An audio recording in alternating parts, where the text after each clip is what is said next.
Realidades, una guía práctica y aplicable para resolver las múltiples exigencias de la vida desde una perspectiva bíblica. Con nosotros, René Peñalba.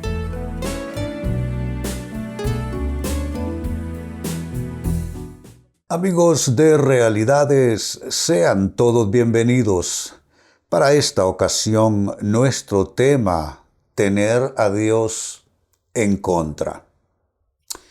Yo sé, amigos, que este no es un tema que nos atraiga, no es un tema que nos agrade, porque nadie quiere ni siquiera remotamente considerar que Dios puede estar en contra, pero hay una realidad que es incuestionable, y es que podemos nosotros poner a Dios en contra, no porque lo estemos buscando así, no porque lo quisiéramos así, pero algunas de nuestras elecciones de vida y de actitudes asumidas pueden ir poniendo a Dios del otro lado, es decir, en lugar de Dios estar por nosotros, que esa es su voluntad y su deseo, puede Dios estar en contra nuestra no por causa de Dios, pero por causa de nosotros mismos.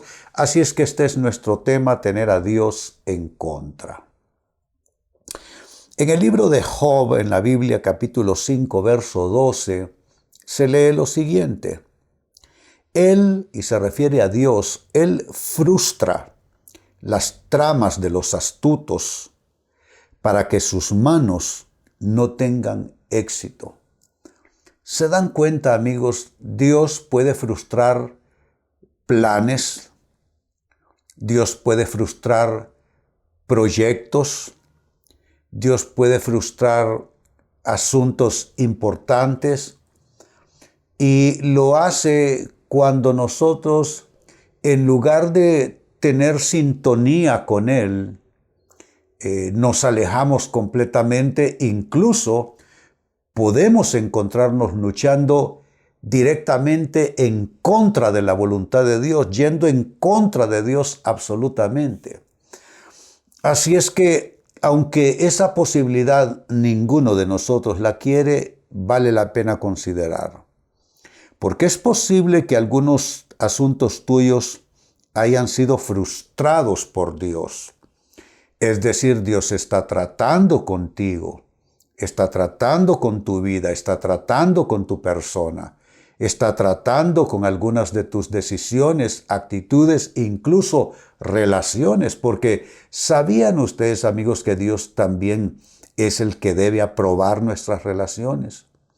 Cuando nosotros, sin considerar a Dios y su voluntad, hacemos y deshacemos, entramos y salimos, decidimos de un modo o de otro, cuando hacemos eso, pues prácticamente nos estamos volviendo enemigos de Dios, y la Biblia dice que el que quiera constituirse en amigo del mundo y hace las cosas de cualquier modo y no a la manera de Dios, se constituye en enemigo de Dios. Así es que con esta escritura que dice que Dios frustra planes y hace que algunas manos no tengan éxito, con esa escritura que es una advertencia, pasemos entonces a trabajar con la pregunta, ¿qué es tener a Dios en contra?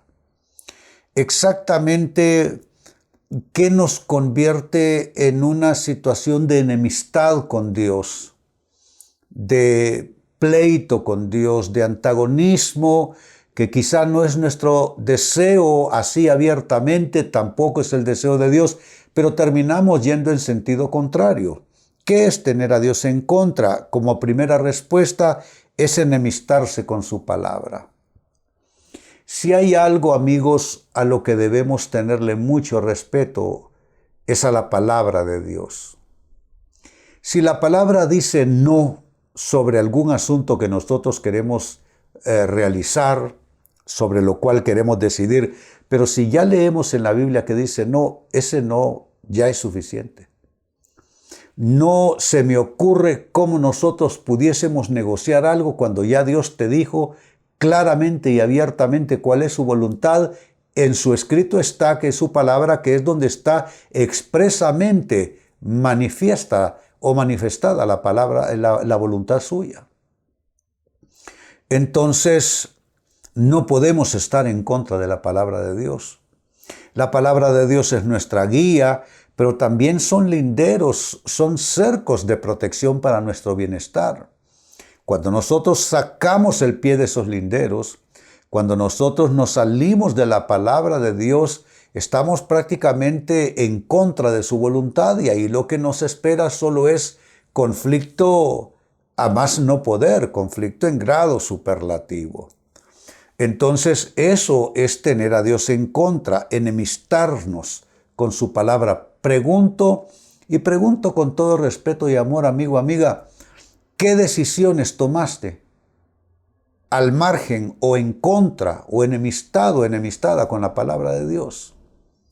¿Qué cosas decidiste a sabiendas de que la Biblia ya te decía no hacerlo de esa manera? Pues, ¿hay remedio? Sí, el arrepentimiento, venir y decirle, Dios, yo reconozco que en rebeldía con tu palabra yo decidí así y así. Reconozco que fue un acto de independencia, de rebeldía. Señor, opté en mi libre albedrío por ir en contra de tu palabra y ahora lo lamento, reconozco que es un error. Y si puedes repararlo, repáralo. A veces se puede, a veces no se puede reparar el daño, el efecto causado por decisiones fuera de la palabra de Dios o en contra, mejor dicho, de la palabra de Dios. Entonces es tener a Dios en contra, enemistarse con su palabra. Segunda respuesta, ¿qué es tener a Dios en contra? Es luchar contra su voluntad. Miren qué ejemplo más maravilloso tenemos de Jesús. Se encuentra en el Getsemaní. Está en la hora crucial, porque en ese momento, si Él quiere, puede levantarse e irse de ese lugar y de alguna manera evitar ser arrestado para ser llevado a lo que sería su juicio para su pasión y muerte. Es más, Él está orando y en 2 ocasiones le dice al Padre, Padre, si es posible que pase de mí esta copa sin que yo la beba. Es decir, Él, que es Dios, pero también hay un aspecto humano en Él, Él no quiere en su humanidad. En su aspecto divino, Él sabe que tiene que pasar por eso, porque ese es el precio por nuestra salvación. A eso vino específicamente. Todo el clímax de su venida en forma humana a esta tierra está por cumplirse. Ese es el factor, el elemento crucial, poder llegar a la cruz, pagar el precio por nuestros pecados. Pero está diciendo, Padre, si es posible que pase de mí esta copa sin que yo la beba. Pero en la misma oración, Él se recupera y dice, mas no se haga según mi voluntad, sino según la tuya. Y eso es un buen ejemplo cómo nosotros muchas veces vamos a tener que optar por la voluntad de Dios, aunque humanamente hablando no sea lo más gratificante para nosotros. Si ustedes me preguntan, amigos, hay cosas que yo tuve que aceptar sangrando por dentro, en una situación donde no cabía la más mínima explicación como para poder aceptar eso, pero lo acepté, asumiendo que era la voluntad de Dios y fue la puerta grande de entrada a una bendición extraordinaria.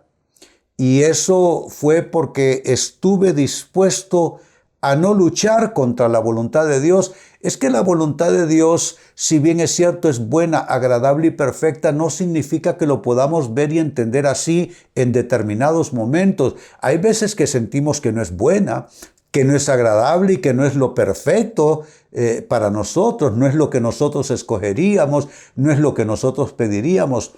Pero si aceptamos la voluntad de Dios y dejamos de luchar en contra de ella, entonces vamos a estar amistados con Dios. Caso contrario, luchar contra su voluntad es tener a Dios en contra, es volverse enemigo de Dios y de su voluntad. Tercera respuesta, que es tener a Dios en contra, es quejarse de su bondad. ¿Cuánta gente se queja de Dios? ¿Cuánta gente? Saben, yo lo que he aprendido es que de Dios uno no debe quejarse bajo ninguna circunstancia, en ningún momento, bajo ninguna consideración. ¿Por qué? Porque Dios sabe lo que hace en nuestras vidas, hermanos, amigos. Dios sabe lo que hace en nuestras vidas. Nosotros ni siquiera podemos ver lo que está a la vuelta de la esquina. Como dice la palabra, nosotros miramos lo que tenemos enfrente de nuestros ojos y aún así no lo discernimos bien. Pero Dios ve más allá. Entonces, una de las grandes manifestaciones de nuestra confianza en Dios es irnos a ojos cerrados contra todo pronóstico, contra toda potencial mala consecuencia o mala noticia, irnos del lado de Dios y confiar en Él absolutamente a ojos cerrados, sin quejarnos de la bondad de Dios. Amigos, Dios es bueno, punto. Ahí se acabó. Dios es bueno. Dios es justo. Dios no va en su bondad, en su justicia. Dios no va a hacerle mal a ninguno de nosotros, sus hijos. No es posible pensar, es tener un concepto deformado de Dios, pensar que Dios juega morbosamente con nuestras vidas, hiriéndonos, afligiéndonos. No, cuando Dios permite aflicción es porque está trabajando con nuestras vidas. Ni qué remedio, a nosotros nos toca a veces afligir a nuestros hijos, negarles lo que quieren, corregirlos, disciplinarlos. ¿Por qué? Porque aparte de bendecirlos, dándoles lo que ellos necesitan en cuidados, en atenciones, también necesitamos formar a nuestros hijos. Es que nuestra relación con Dios no solamente es de que Dios nos dé lo que pedimos, es que también Dios está trabajando con nuestras vidas. Y no debemos quejarnos de su bondad, porque quejarse de la bondad de Dios nos va a llevar al final a tener a Dios en contra. Y número 4, finalmente, ¿qué más es tener a Dios en contra? Es pleitear con su iglesia. Si hay algo con lo cual o respecto a lo cual no debemos botar palabras y opiniones, es sobre la iglesia de Cristo. Eso es algo sagrado. Es el cuerpo místico de Cristo. Es el representante de Dios en la tierra. Y no significa que sea perfecta la iglesia, porque está constituida por seres humanos. Pero uno no vota opiniones. Uno no vota críticas. Uno no va en contra, en pleito contra la iglesia del Señor. Uno bendice la iglesia. Uno bendice la obra de Dios. Uno bendice a los hermanos en la fe. Uno bendice las estructuras de iglesia. Uno bendice las autoridades. No, yo sé lo que es tener pastor. A veces uno no entiende las decisiones, pero no importa. No importa. Dios está sobre su iglesia y Dios no va a eximir a nadie. Si Dios tiene que tratar con una iglesia, va a tratar con una iglesia. Si Dios tiene que tratar con un pastor, va a tratar con un pastor. ¿Te das cuenta? Pero Dios no te ocupa a ti. Tú no eres consejero de Dios. Tú no estás asociado con Dios para tú estar diciendo lo que tú piensas acerca de la iglesia. En la iglesia somos parte. Es como entonces hablar uno en contra de su propia familia. No tiene sentido, es completamente absurdo. ¿Por qué? Porque esa es tu familia. Por más que critiques a tu familia, esos son tus hermanos, esos son tus padres, esos son tus primos, esos son tus tíos. Ni qué remedio. Entonces no tiene sentido estar emitiendo esas voces de críticas y de rechazo y repudio en contra de la familia, en este caso de la familia espiritual, de la familia de la fe. Entonces es ponerse en contra de Dios o poner a Dios en contra nuestra, pleitear con su iglesia. Vuelvo al texto bíblico de inicio, libro de Job, capítulo 5, versículo 12. Él frustra las tramas de los astutos. ¿Sabe qué está describiendo? La persona que se cree más lista que los demás, más inteligente, que entiende más, que discierne mejor. Él va a frustrar todas tus opiniones si tú te crees así.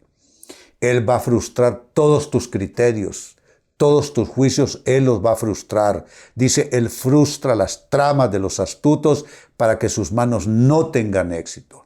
Dios te negará el éxito y la bendición porque vas a tener a Dios en contra. Pues a partir de esta escritura nos preguntamos, ¿y qué es exactamente tener a Dios en contra? ¿Cómo es que ponemos a Dios en contra? Lo hacemos de la siguiente manera. 1, enemistándonos con su palabra. 2, luchando en contra de su voluntad para nuestras vidas. 3, quejándonos de su bondad cuando no entendemos algo o no estamos de acuerdo con algo que Dios permite. Y 4, pleiteando con su iglesia. Son maneras de poner a Dios en contra nuestra. Amigos, con esto cierro el tema. De igual manera me despido y les recuerdo que nuestro enfoque de hoy ha sido titulado Tener a Dios en contra. Hemos presentado Realidades con René Peñalba. Puede escuchar y descargar este u otro programa en renépenalba.net.